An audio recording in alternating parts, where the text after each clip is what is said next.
That's Elise Finch monitoring the wind here in our area. She joins us now with our exclusive CBS 2 forecast. Hey, Jessica. Yeah, so it's going to be an interesting day tomorrow. Not the most pleasant of days, but in the middle of that, mild temperatures. So soggy to start, windy to end, but incredibly mild in between. So let's go ahead and take a live look outside. I think you can see a couple of things. First up, raindrops on the lens. And yeah, raindrops falling across the camera. So the rain has arrived, 38 degrees right now in Midtown, feeling like 30. We've got this soggy night on tap, right? So we've got light rain right now, heavier rain before it's all over, a milder finish to the weekend, and then, as I mentioned, we've got wild winds that we'll be having to deal with. So for today, highs around the area, upper 30s to the low 40s, 42 for Central Park, which is 1 degree cooler than what the National Weather Service considers normal for this day of the year. 43 is where we should be.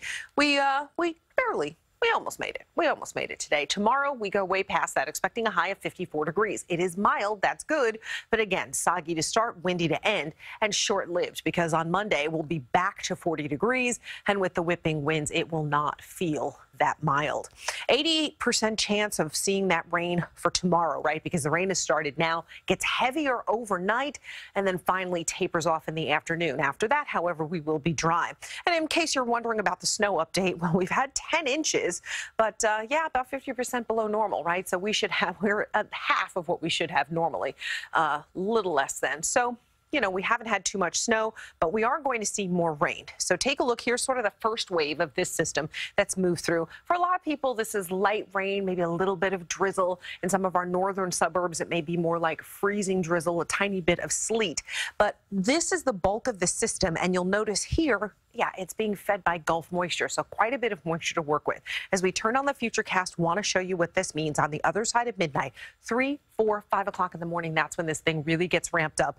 That's when we could see and should see the heaviest of rain, 6 a.m. Heavy rain moving through New York City, continues through 8:30. We're looking again at some heavy rain. Then it starts to lighten up a little bit, so lighter rain and then some drizzle off and on. So at noon, still looking at some drizzle off and on. We'll still see some pockets of moderate rain, but really starting to get that dry air moving in. Problem is, as the area of low pressure departs, right, that's what's responsible for the rain, higher pressure moves in on the backside and the winds pick up. It is the pressure gradient, the difference between the departing low, the approaching high, that drum up those winds. So winds out of the southwest, 10 to 20 miles per hour, gusts 35 to 40 miles per hour. So as a result, high wind alerts have been issued. So the things you see here, the chocolate brown, high wind warnings, and yellow, the high wind watches.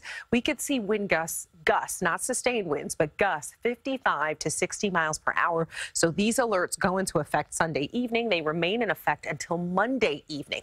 Take a look at these future wind gusts. You see them there, 20s and 30s, and then, yeah, going up into the upper 30s, upper 40s, and even some 50s. So we do have some dangerous winds that we're going to see between Sunday and Monday, and then finally they start to come back down.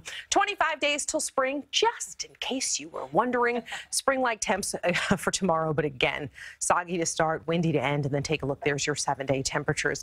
Much cooler for the remainder of the week, but we'll see some sunshine. I've been wondering since about middle of December. Pretty much. Thanks, Elise.